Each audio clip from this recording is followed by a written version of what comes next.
Alam mo, kati talaga ng ano ko, balat ko for some reason.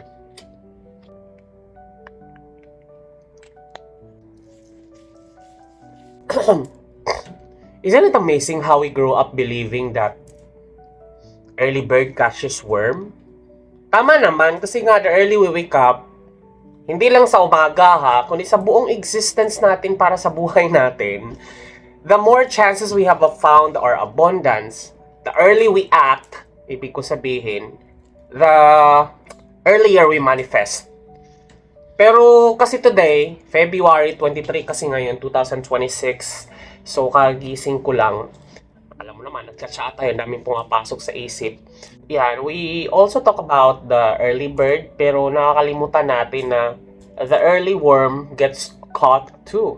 So ang tanong, ano ba talaga ang role mo sa mundo? Ikaw ba ang ibon o ikaw yung uod? Kasi minsan akala natin lahat tayo bird, lahat tayo dapat mauna, lahat tayo dapat mabilis, lahat tayo dapat ahead. Pero hindi natin tinitingnan kung align ba tayo sa role na pinipili natin na gampanan. Remember when I graduated high school sa Bohol, kasi doon kasi ako lumaki sa lolo't lola ko. Simple lang kasi ang buhay doon.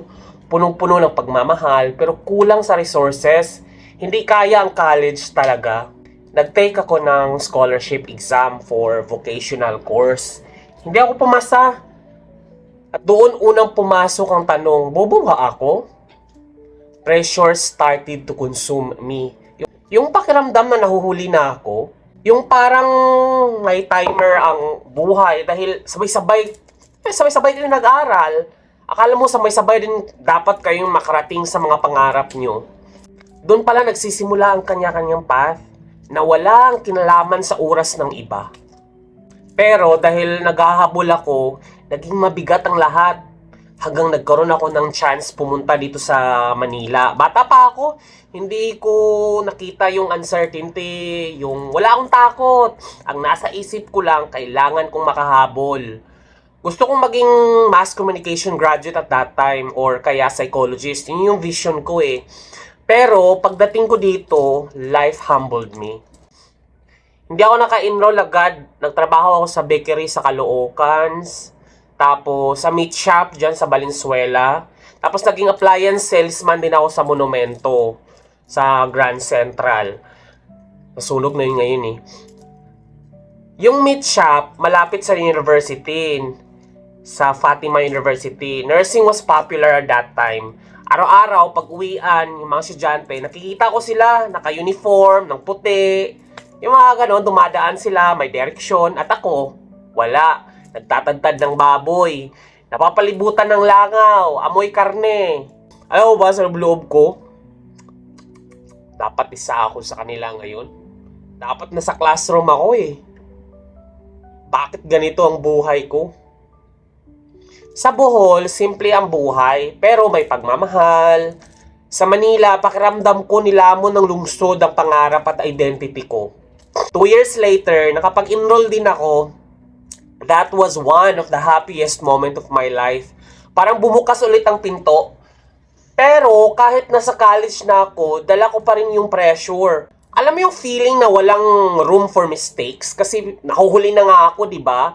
Yung mga kaklase ko sa Bohol, nag-a-apply na ng work. May mga pulis, seaman, may teacher na, may direksyon na. At ako, nagsisimula pa lang. So I pushed harder and harder. I survived. And then I achieved. Eventually, naabot ko yung buhay na dati pinapangarap ko lang. Nakakain ako kung saan ko gusto, nabibili ko yung gusto ko. Na-experience ko yung dating, ini-imagine ko lang. Pero bakit walang victory? Hindi dahil sa greedy ako. Hindi dahil kulang pa, more. Kundi dahil nawala ako sa gitna ng paghabol. I forgot my center. I forgot the happy kid when I was in Bohol. Yung batang simple lang, umaakit sa kaimito, nagtatakbo. Yung mga simple lang, pero at that time buo ako eh. Dahil sobrang focus ako sa timeline, na akala ko pare-pareho tayong lahat. And now, through spiritual practice, through consciousness, through stillness, Na-realize ko na hindi importante kung maaga ka gumising o huli. Kung hindi align ang direction mo, kahit gaano kakaaga, mali pa rin ang pupuntahan mo. At minsan, yung mabagal, sila pang mas kalmado, mas present, mas align. Yung nagpapanik dahil survival mode, dahil feeling na ubusan ng oras, sila yung mas prone sa pagkakamali, prone sa disgrasya, prone sa something na life-changing ang mangyayari talaga in a dramatic way, like the way we acted. Kasi puro panika kasi nga naghahabol ka eh. Alam mo, lalim ng realization ko na to para sa akin. Maybe I was the worm first, being shaped, being humbled, being grounded, so that when it's finally time to fly, I won't fly out of panic. I'll fly out of alignment. Eto ha, and if you're watching right now and you feel behind, maybe you're not behind. Maybe you're just becoming. And becoming has no deadline, no context of time. And all you need to do is experience life itself. Only love can hurt like this. Only love can hurt like